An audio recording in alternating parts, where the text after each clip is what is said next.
everyone, welcome back to RJK English. This is a new series and I'm starting it because I love it. So this section is going to be religion and mythology. And I want to use the texts themselves so that it pushes you to read in English, or if you're an English speaker, pushes you to read sacred or historically mythological or epic literature. I always want to introduce people to things because so many things were intimidating to me. And as I've gotten more education or pushed myself to read more, I've realized there's no reason for there to be barriers between us and these things. So anyways, this is the first one. And it's going to be about something that I was just talking to someone yesterday about. Traditionally, it was called Jacob wrestling the angel. Different translations mean different things. And also remember, when we're talking about the Bible, especially when we're talking about the Old Testament, there's often interpretations of it by Christians that are not interpreted the same way by Jewish people and Jewish scholars. Remember, there is a revisionism from Christians because they want the Bible to point towards Jesus. But this one's not kind of close to any of those, and I think there will be a general consensus. So anyways, let's get into it. All right, so here we are. Genesis, this is Genesis 32, 22 to 31. This is about Jacob, and Jacob was a scoundrel. He is one of the patriarchs of Judaism, and in Christianity, I come from a Christian background, we acknowledge Jacob as a patriarch, but here's the truth: he's a real scoundrel. So he has cheated his brother out of his brother's birthright, which means he will be the head of this family and all of the wealth. And his brother has gone away. Jacob has actually run away to save himself, but he's about to meet his brother. And something happens. He's sent presents to appease his brother, and now he meets someone. So the same night, he got up, this is Jacob, and took his 2 wives, his 2 maids, and his 11 children, and crossed the ford the ford of the Jabbok. That's a river. He took them and sent them across the stream, and likewise everything that he had. Jacob was left alone, and a man wrestled with him until daybreak. When the man saw that he did not prevail against Jacob, so he wasn't winning, he struck Jacob on the hip socket, and Jacob's hip was put out of joint as he wrestled with him. Then he said, the man, let me go, for the day is breaking. Why would he say that? But Jacob said, I will not let you go unless you bless me. So he said to him, what is your name? And he said, Jacob. Then the man said, you shall no longer be called Jacob, but Israel. You know that name, right? And for you have striven with God, fought with God, wrestled with God, and with humans, and have prevailed. You have won. Then Jacob asked him, please tell me your name. But the man said, why is it that you ask my name? And there he blessed him. So Jacob called the place Peniel, saying, for I have seen God face to face, and yet my life is preserved. The sun rose upon him as he passed Penuel. These are the same places. I don't know why they're called different. Limping because of his hip. Therefore, to this day, the Israelites do not eat the thigh muscle that is on the hip socket, because he struck Jacob, meaning the man, God, an angel, struck Jacob on the hip socket at the thigh muscle. All right, so Jacob becomes Israel in this, and he's about to meet Esau next. All right, so just to get a picture of where we're at, here is what we call Israel now. Notice the name Israel, and then Jacob wrestles the angel right here. So across the Jordan River, if you're a Christian, you would know the Jordan River.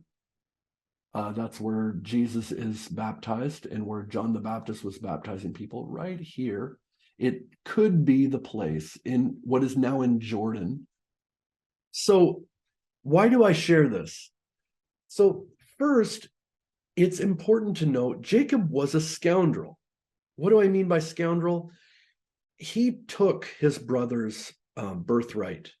So it's like stealing your brother's business, stealing them out of the will so that you get all the inheritance.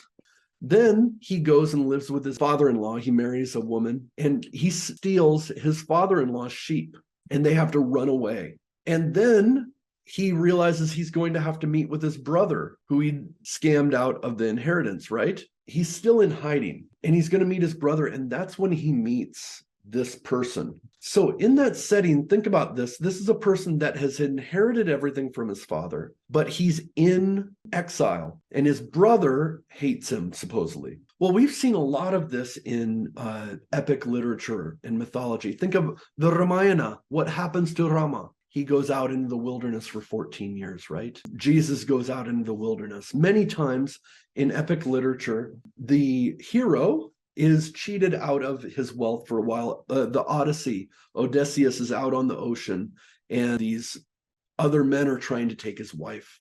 But it also is telling that Jacob is the type of person that knows when he has wealth. So he has that birthright and he's waiting his time with this birthright. He doesn't sell it away. He doesn't try to give that birthright away. He keeps it knowing that it's valuable. Now, this is a trickster. This is a scoundrel. This is a, person that is head of a, stock brokerage type person.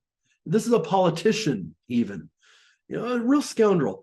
But it seems like he meets God. In the Christian version, a lot of times he meets an angel.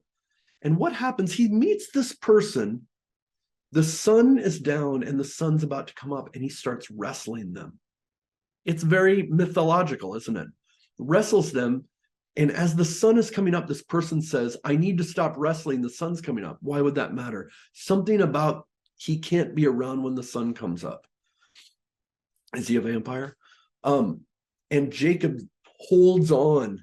And what does he say? And the angel or the person touches Jacob's hip and throws it out of joint. Obviously, we see that this is a supernatural being.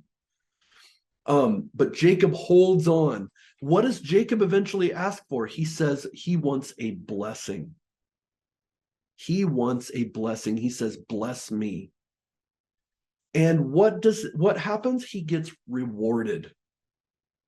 Now, when you think of the Bible or you think of good, you would usually think of a good person being rewarded. Jacob's not necessarily a good person.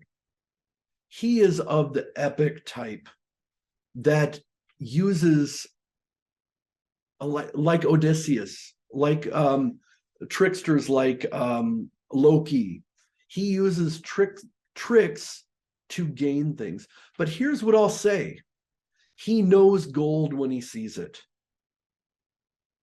Esau lost out on his birthright, partially because he was tricked out of it, but partially because he didn't value it. Jacob valued it, even though he's a scoundrel. And when he sees this man and he wrestles him, he knows there's something he wants from this person. And what I'd say, and what this reminded me of, I was talking to a person about valuing ourselves. And a lot of times when we're brought up and maybe neglected, we learn not to value ourselves and we learn to value only others. And even in our religions, sometimes we're taught this. But there's an aspect of life, and it's important to know this, that there's an aspect of life where you need to hang on when you find wealth. And if you let it go, that's not good. There is an aspect of life where I guess if you want to call it negative, you have to be selfish. But think about being in love. Why would someone love you and fall in love with you? Because you would value them. If someone else asks for them, you're not going to give them away. What about your children? Why do your children feel safe? Because you will protect them. Why? They are more valuable than anything, and you're going to hold on to them and protect them, right?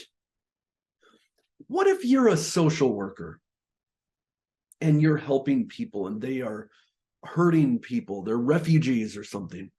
Why would they feel comfortable with you? Because you would protect them and you would help them to find safety and stability, right? And eventually you would, from that stability, you would want them to find jobs, to benefit their lives, to help the next generation. Well, if you want that for other people, wouldn't you want that for yourself? There's a part in American Gods where it's Odin, really. He's called Wednesday. He's a god on Earth, and Shadow is working for him. And Shadow doesn't know who he is. And Odin sends him to buy something. Shadow comes back and he says, give me the, Odin says, give me the change. Shadow gives him it.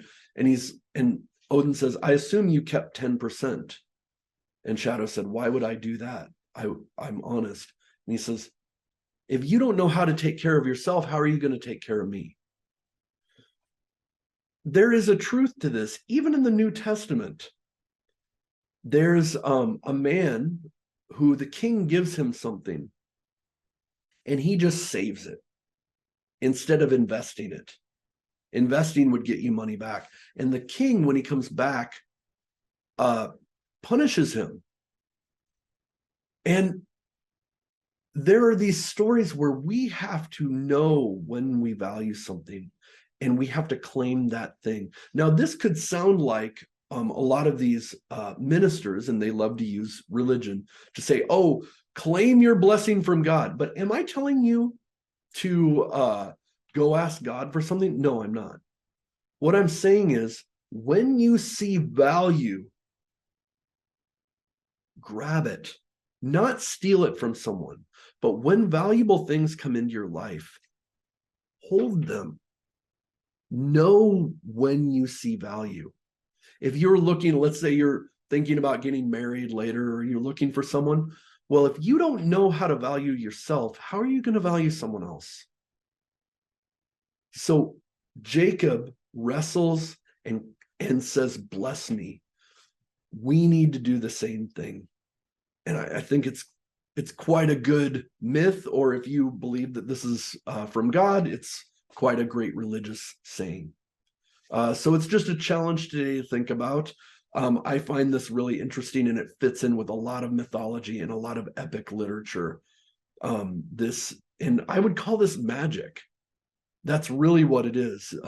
This is magic of changing the will of the gods through something.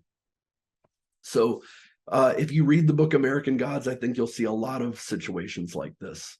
But I find it interesting. I hope you do too. Make sure to comment and let me know what you think. All right. And do you like this series? Let me know. I've got some other ideas for other ones to produce. All right. I'll see you later. Hi, everyone. Welcome to RJK English. Make sure to like and subscribe, and that will help me make more of these videos. I'm on YouTube and on Instagram, and see us on Facebook, and we can talk further.